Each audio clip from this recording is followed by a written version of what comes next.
Bismillahirrahmanirrahim. Elhamdülillahi Rabbil alemin. Vessalatu vesselamu ala eşrefil murselin. Seyyidina Muhammed ve ala alihi ve ashabihi ecmaîn.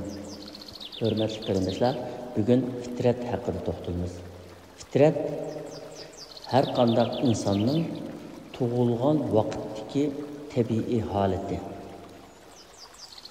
Şu tabiiy holatini saqlab qolgan insonlar o'zining fitrini saqlab qolgan bo'ldi va insonligini saqlab qolgan bo'ldi. İnsanlıqını saqlab qolmagan odam mayli ko'p o'qib olim bo'lgan bo'lsin, mayli ko'p pul topgan bo'lsin, mayli qancha shuhrat qozongan bo'lsin, uning hammasi insonlikni yo'qotgandan keyin hammasi nolga aylanadi. Chunki insonlik bir degan raqamga o'xshashgan, qolgan boylik, ilm, fazilat, shuhrat, muvaffaqiyat hammasi nollarga o'xshaydi ekan. Bir bo'lgan vaqtida shu birninki keyniga 1 nol qo'ysak 10, 2 nol qo'ysak 100, 3 nol qo'ysak 1000 deganga o'xshash, o nollar hisob bo'ladi ekan. Agar bir bo'lmasa, qata nolni qolib qo'yamiz, bu nol hech nimani ifodalaymaydi ekan. Shunga o'xshash insonlik yo'qolgandan keyin hamma narsa tugashidi ekan. Shu bizning shu insonlik deganimiz shu fitrat. Eng muhim olim bo'lishdan burun, hatto musulmon bo'lishdan burun, hatto nati yaxshi bir yetakchi bo'lishdan burun inson bo'lish zarur ekan. İnson bo'lgan vaqtida hamma narsa bo'ldi ekan.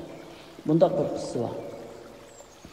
O'tir asrlarda İtaliyaning podshohlaridan biri xuddi Misrdagi shu piramidalarga o'xshash endi bir o'chmas bir tarixni, bir yodikorlikni yasab qo'ymoqchi bo'ladi.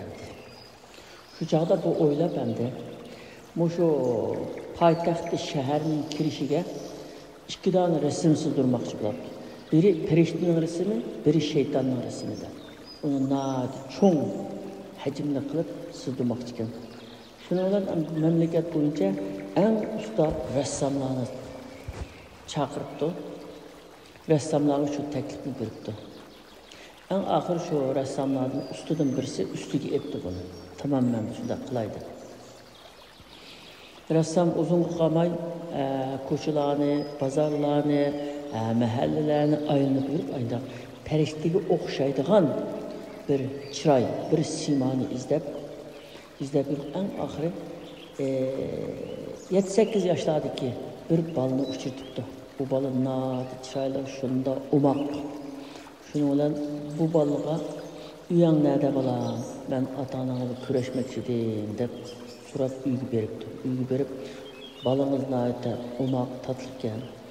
Shu balangizning rasmini bir sizib olsam bo'lamdi" deganda "Bo'ladi" deb rasmini chizibdi.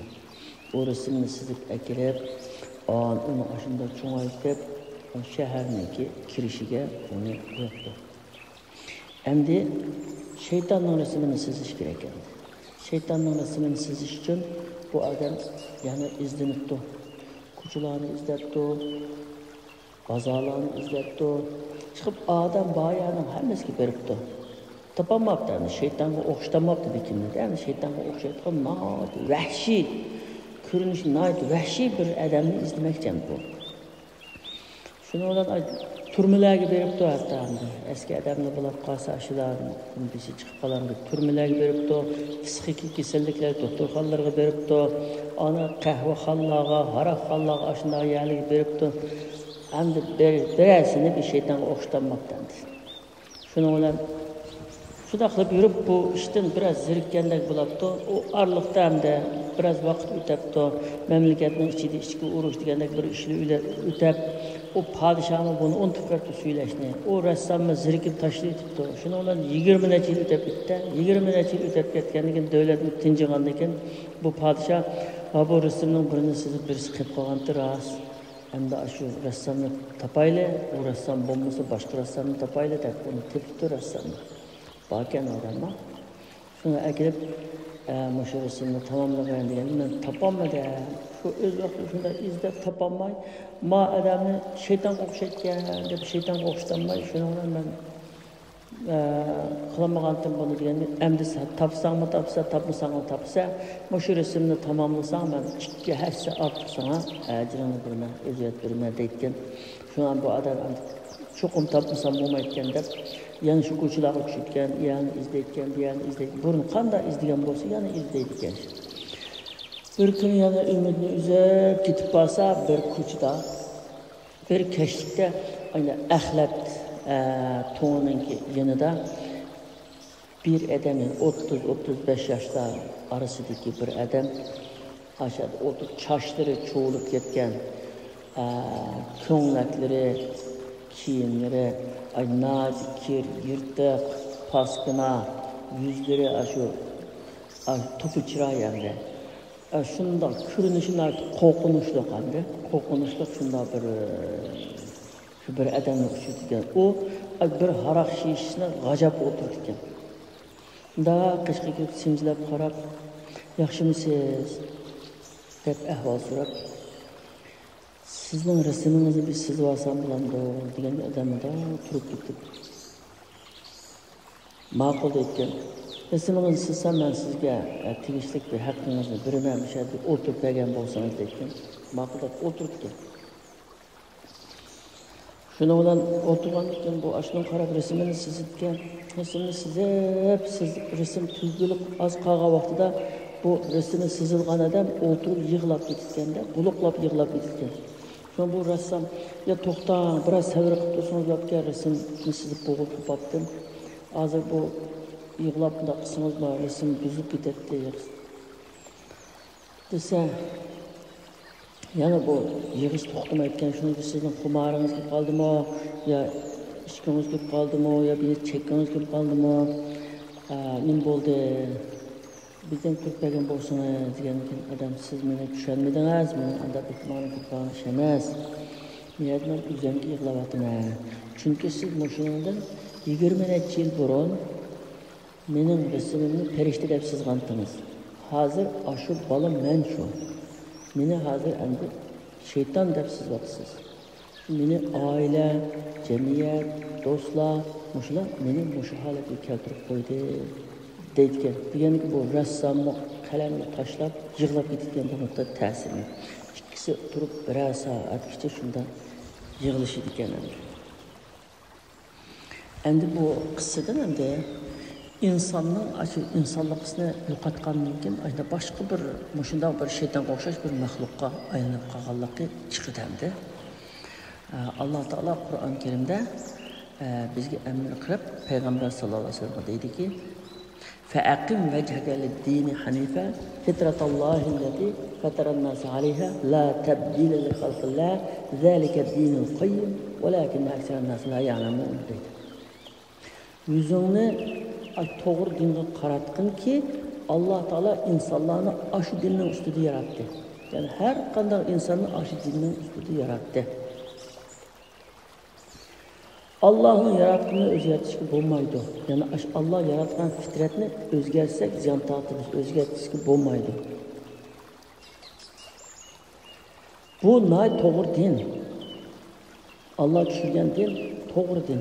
Lekin insonlarning qo'lisi buni bilmaydi deydi.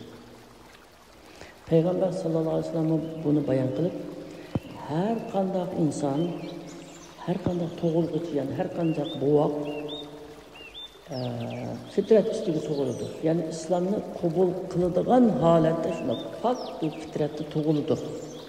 Ammo uni ota-onasi ya yahudi qilyapti, ya xristian qilyapti, ya majusi qilyapti deydi. Ya'ni tarbiya, muhit ashuna o'zgartiryapti deydi. Ya'ni shu o'zgarmay tug'ilgan holatdagi pok fitratini saqlab qolganlik, insonlikni saqlab qolganlik. İnsanlıqını saqlab qolganlik. Haqiqiy insonlik Allohni tanıydı. Allah'ın peygamberini tanıydı. Allah'ın kitaplarını tanıydı ve Allah'ın dinini tanıydı. Şunun uygun iş kıldı. Çünkü haqiqiy insonlik yaxshi ishlarni suydi, yomon ishlarni yomon ko'rdi. haqiqatni suydi, zulm va haqsizlikka nafratlanadi, yomon ko'radi. Şu insanlık yo'qolgan vaqtida, aşı insanlık yo'qolgan vaqtida inson mayli o'qib, katta olim bo'lib ketsin yoki cho'ng odam bo'lib ketsin, nojiq odamga yaxshilik qilayotgan bir odam bo'lib ketsin, uninki hammasi nolga o'xshash bo'lib qoldi ekan. Chunki insonlik yo'qolgandan keyin insonlik asosli endi. Mushu insonlik, ya'ni hammadan avval inson bo'lish kerak deydi shunga. Hammadan avval inson bo'lish kerak degani aşı fitretde Allah Teala yaratgan birinci insanlık fitretinde aşı fitretke qaytish kerak, aşı fitretninki talebi, taqazası boyunca iş qilish kerak, aşunda yaşaş kerak demekçi. Biz aşı fitret boyunca iş qilsak, dünya ahirette hiç qandaq malametke uçurmaymiz, ziyan tatmaymiz. Allah Teala'nınki rahmetiga ve cennetiga layıqatlik bulunuz. Allah hemmimizni to'g'ri fitrat ustida o'zgarmay davom qilishga nasib qilg'ay. Amin.